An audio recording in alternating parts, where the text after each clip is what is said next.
Hi guys, I'm just going to do a quick video, well I'll try and make it as quick as I can, on my new Indian paraffin pressure stove. Now the first part of the video I'm just going to go through the components of this stove. So this, as I say, is a paraffin pressure stove. Now these have been around for a long time. Some of you might know a company called Primus, which I believe is a Swedish firm that have been making compact paraffin pressure stoves for many years, maybe over 100 years. So they've been popular for a long time. And I noticed this one the other day, well, just before Christmas actually, on eBay, and there seems to be a few of them now. This one made is by this firm, ADI, I don't know if that's how you pronounce it, AD. And it's quite a nice little unit. This is quite a nice little made unit. I saw that on eBay. I thought I'll give one of those a go, because I do quite a bit of camping.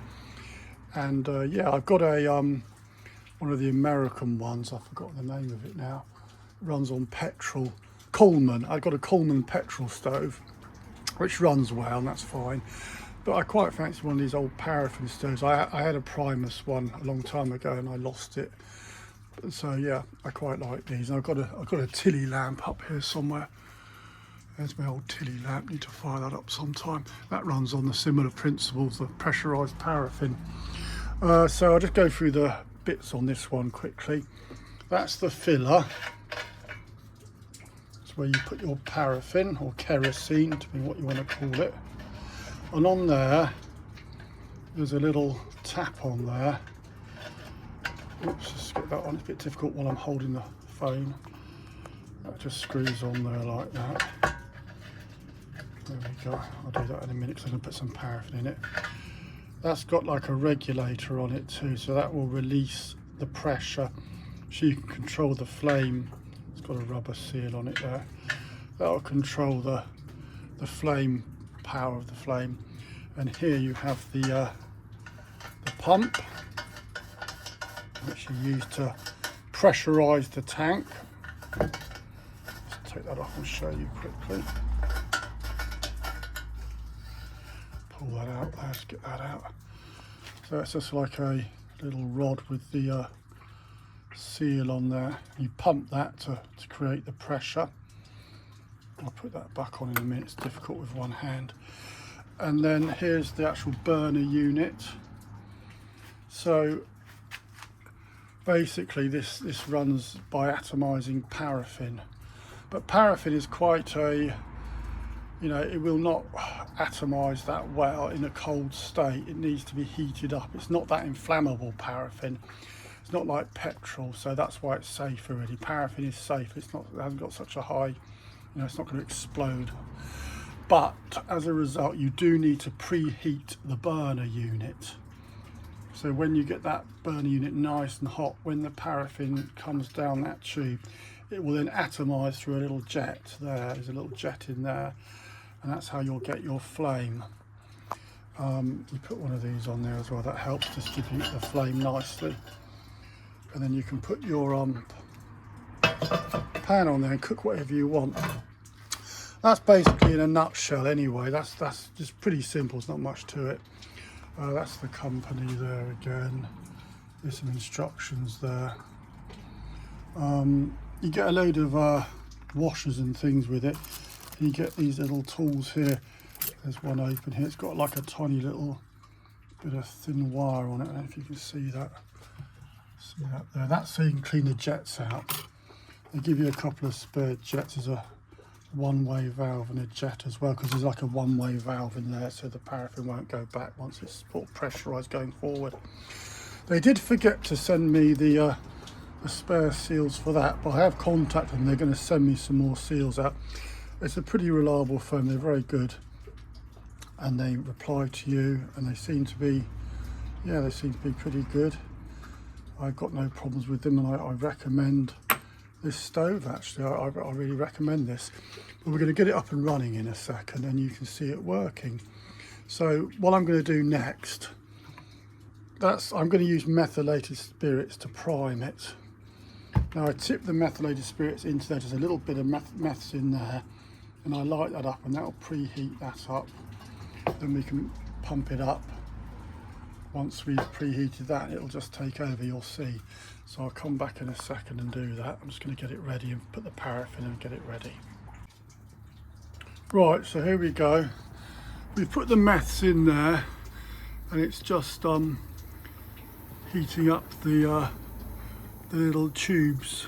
See those little copper tubes? That's where the paraffin will be atomized through. So that will preheat those to a good hot temperature, and then the paraffin will then, when it hits those hot tubes, it will atomize and give a nice clean burn. So we'll come back and have a look at that in a couple of minutes. And obviously, well, less than a couple of minutes, it only takes about a minute. That's the filler there, so we put the paraffin through there.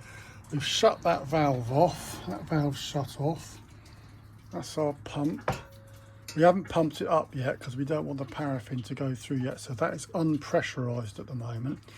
We do not want to pressurize that till we're ready, otherwise you'll get a load of black smoke. And if you do it this way, you'll avoid having to block the jets up, and you won't have to clean them out so often with this little tool, because it'll burn cleanly without any black soot or anything, because the soot can block the little tiny jets. So let's get that nice and hot, and we'll come back and have a look in a minute.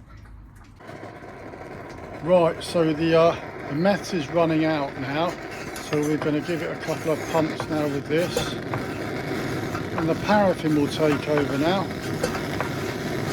Give it 4 pumps, or 4 or 5 pumps, and away we go. That is now the kerosene or the paraffin atomizing to give you a nice hot flame. Pump it up a bit more.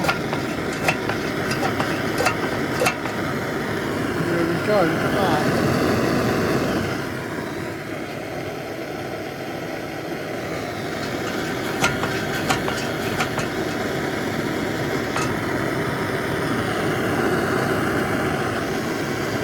You can regulate it a little bit with this. Let some of it down a little bit. Reduce the pressure in the tank, you can get a lower flame.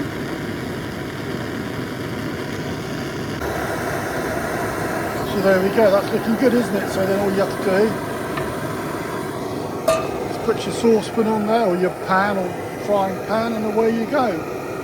Cook whatever you want on there. Lower the temperature a little bit if you want, lower the flame. Loosen that.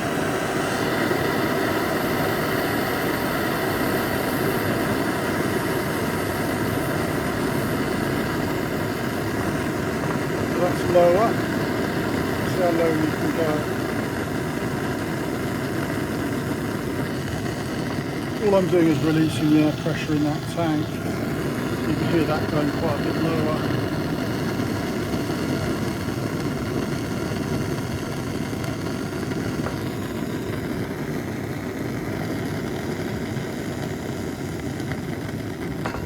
So that's pretty low there, just sort of simmering away. Fill one up again, we can just pump it up a bit more, increase the air pressure, and the flame will increase.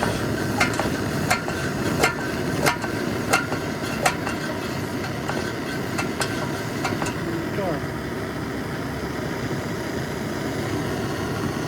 Right, let it out now. To shut it off, you just let that open up the whole valve, release the air, it will go out, and that's it. There we go. Like I said, it's a nice little unit, it's quite well made. Got like a little metal angle frame there made of angle iron. They've made angle iron, they've got like, looks like rebar as your saucepan stand, frying pan stand. Yeah, and you can get them in different colours, so I'm happy with that. They seem to cost between 25 and 35 pounds. And yeah, overall it's a good product. Comes with a lot of these washers and bits and pieces. Like I said, they forgot to give me the spare washers for the pump, but they're sending those out to me. It was a slight mistake, so good firm to deal with, and I should get those new washers soon. So there we go. Anyway, hope you enjoy that, and if you're a camping fan and you want a little paraffin stove, it's got a good capacity as well, so holds plenty of paraffin in there. I highly recommend it. Get out there camping, enjoy yourself, fry your eggs, cook whatever you want, and enjoy the camping experience. I'll be going to Cornwall in July, I think, so I'll be taking this along with me. Hope you enjoy that, guys, and thanks for watching. Over and out.